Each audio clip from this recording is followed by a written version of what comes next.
Hello guys, welcome back to my channel edutainment and मैं हूं स्मिता सिंह, आपकी educator for code 55 human resource management and labour welfare.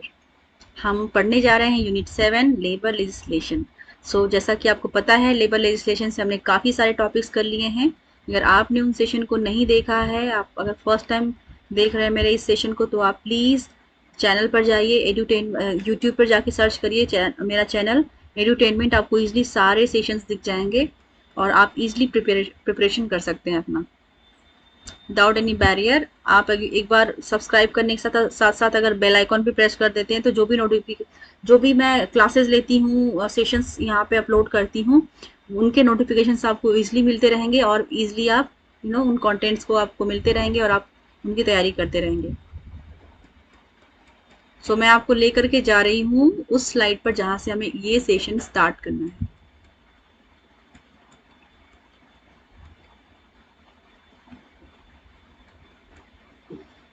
Alright, okay. Last session में हमने applicability of the act तक पढ़ा था। आज का हमारा ये सेशन होगा start with the employees state insurance corporation की बात करेंगे। क्या है ईएसआई कॉरपोरेशन?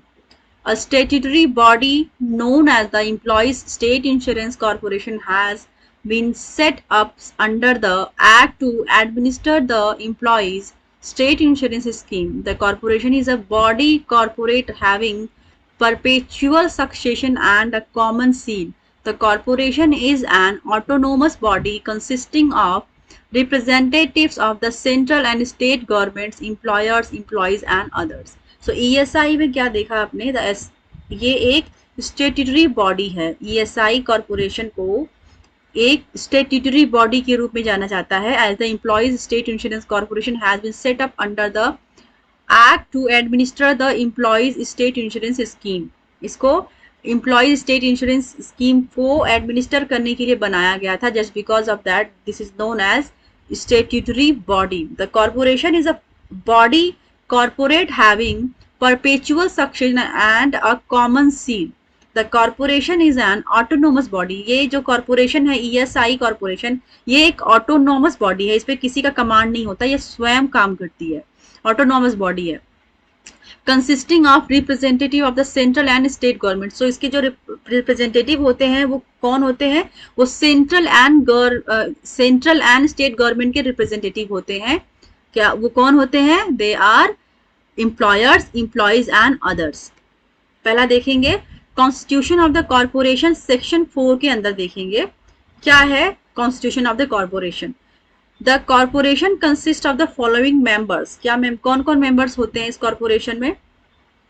पहला तो हो जाएगा a chairman, a vice chairman and not more than 5 persons to be nominated by the central government.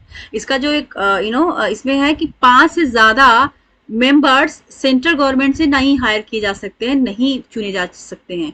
और उसमें मेंबर्स कौन कौन से होते हैं? वो होते हैं एक चेयरमैन होता है और एक वाइस चेयरमैन होता है। यहाँ पर 5 से ज्यादा लोग सेंट्रल गवर्नमेंट से नहीं अपॉइंट किए जाते हैं, नॉमिनेट नहीं किए जाते हैं। 5 से कम ही रहते हैं, राइट? मतलब एक क्योंकि से 5 रहते हैं। 1 person each representing each of the state in which the act is enforced to be nominated by the state government concerned. यहाँ पर जो ESI मतलब ESI कॉर्पोरेशन के जो मेंबर होते हैं, वहां पर मेंबर्स का अभी काउंटिंग में बताऊंगी। यहाँ पे 5 नहीं होते मिनिमम। यहाँ पर है कि 5 से ज्यादा सेंट्रल गवर्नमेंट से नहीं होने चाहिए, क्योंकि यहाँ पर आपको स्टेट गवर्नमेंट से भी हायर करना है, सेंट्रल गवर्नमेंट से भी हायर करना है, एम्प्लॉयर के साइड से भी हायर करना है, राइट? तो आपके पास क्या है कि ऐसा नहीं कि सारी जो भर्तियां, सारी नॉमिनेशन सिर्फ आप सेंट्रल गवर्नमेंट से कर दें, नहीं। जो कॉर्पोरेशन है उसमें एक चेयरमैन होगा, एक वाइस चेयरमैन होगा और उसके जो मेंबर्स होंगे मतलब 5 से ज्यादा आप सेंट्रल गवर्नमेंट से नहीं लेंगे। दूसरा पॉइंट क्या कह रहा है? 1 person each represent each of the state. मतलब हर एक पर्सन जो कॉर्पोरेशन का मेंबर है, हर एक पर्सन एक स्टेट को रिप्रेजेंट करेगा। In which the act is in force to be nominated by the state government concerned. 1 person is to be nominated by the central government to represent the। एक person central government से appoint किया जाएगा, represent किया जाएगा, nominate किया जाएगा to represent the union territories. मतलब union territories को रिप्रेजेंट करने के लिए सेंट्रल गवर्नमेंट से एक पर्सन नॉमिनेट किया जाएगा।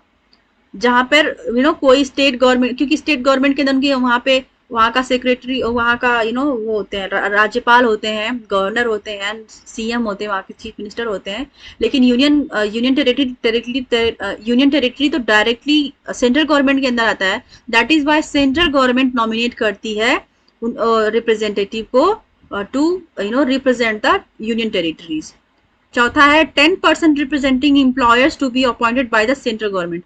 और मतलब आपने देखा कि 5% सेंट्रल गवर्नमेंट से अपॉइंट किए जाते हैं, इस कॉर्पोरेशन के जो मेंबर होते हैं।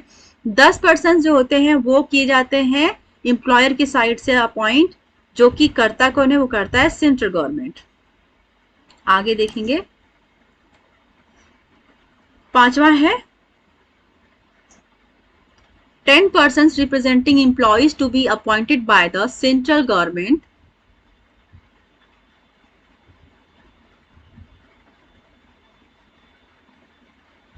सो यहाँ पे एम्प्लॉयज के साइड से पिछला हमने देखा जो 10% अपॉइंट किए जा रहे हैं वो एम्प्लॉयर की साइड से किए जाते हैं, और उसको अपॉइंट कौन करता है, सेंट्रल गवर्नमेंट। अगेन 10 लोग मतलब 10 मेंबर्स अपॉइंट किए जाएंगे एम्प्लॉयज के साइड से, जो कि अपॉइंट किया जाएगा सेंट्रल गवर्नमेंट से।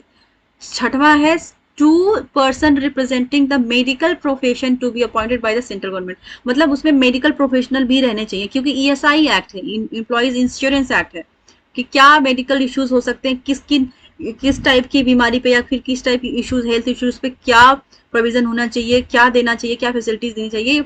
तो इस चीज को डिस्कस करने के लिए, इस चीज के लिए रूल बनाने के लिए वहां पे मेडिकल प्रोफेशनल भी होने चाहिए, और वो मेडिकल प्रोफेशनल 2 होने चाहिए। जो सदस्य जो मेंबर्स है सारे, उनमें से 2 होने चाहिए, और वो अपॉइंट कौन करता है, that appointed by central government. 7th है 3 members of parliament of whom 2 shall be members of the Lok Sabha and 1 member of the Rajya Sabha. So 3 लोग हायर होंगे, 3 मेंबर्स हायर होंगे, उस कॉर्पोरेशन के जो मेंबर्स है उनकी बात कर रहे हैं। 3 मेंबर्स हायर होंगे लोकसभा एंड राज्यसभा को मिला करके, जिनमें से 2 लोकसभा से होंगे और 1 राज्यसभा से होगा। 8th है the director general of the corporate ex officio.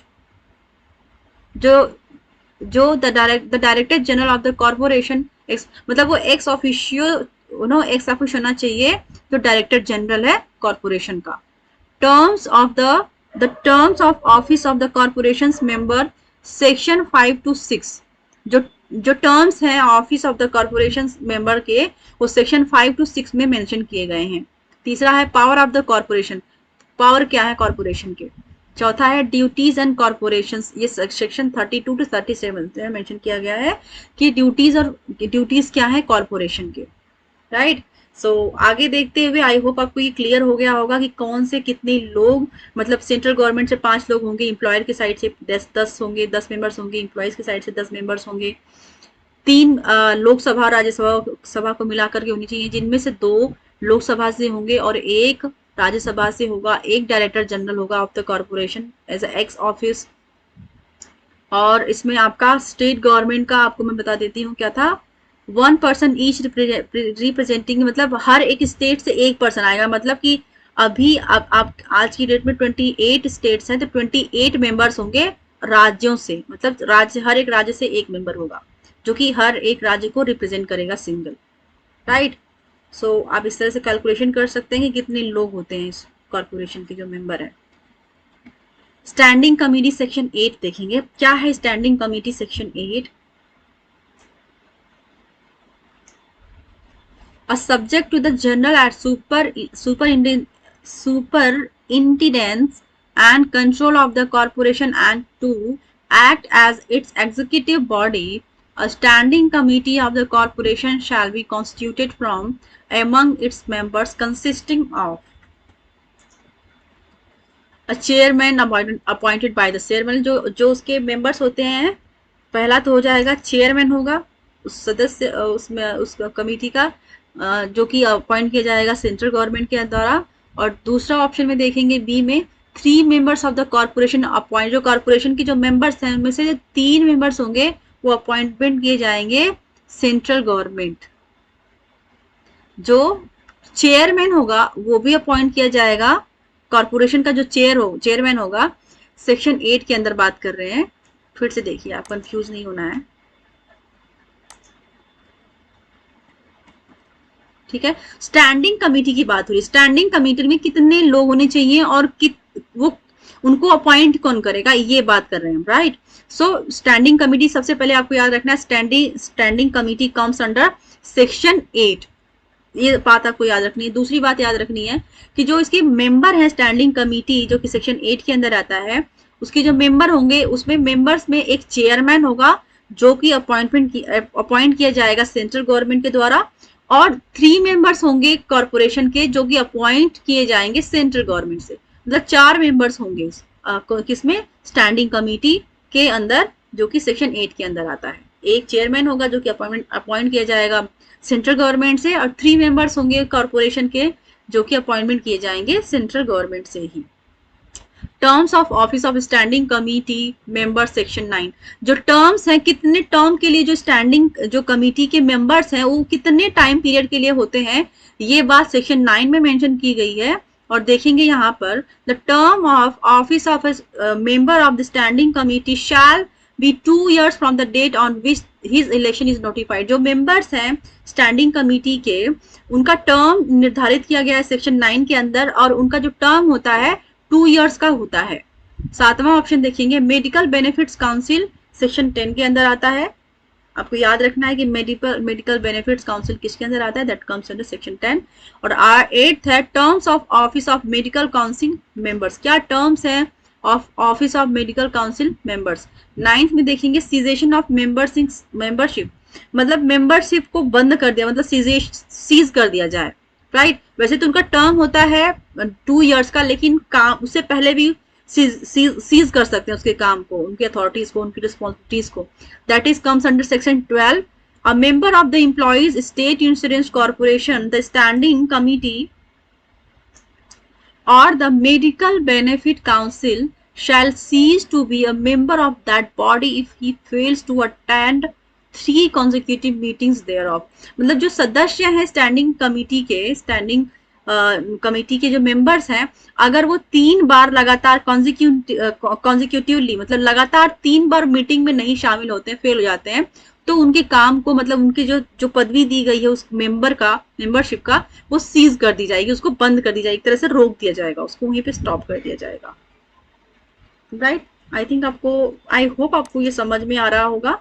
और नेक्स्ट हमारा टॉपिक होगा द एम्प्लॉयज कॉम्पेंसेशन एक्ट 1923। ये सेशन हम डिस्कस करेंगे, ये टॉपिक हम डिस्कस करेंगे नेक्स्ट सेशन में। तब तक के लिए keep watching me and please do like share and subscribe my channel.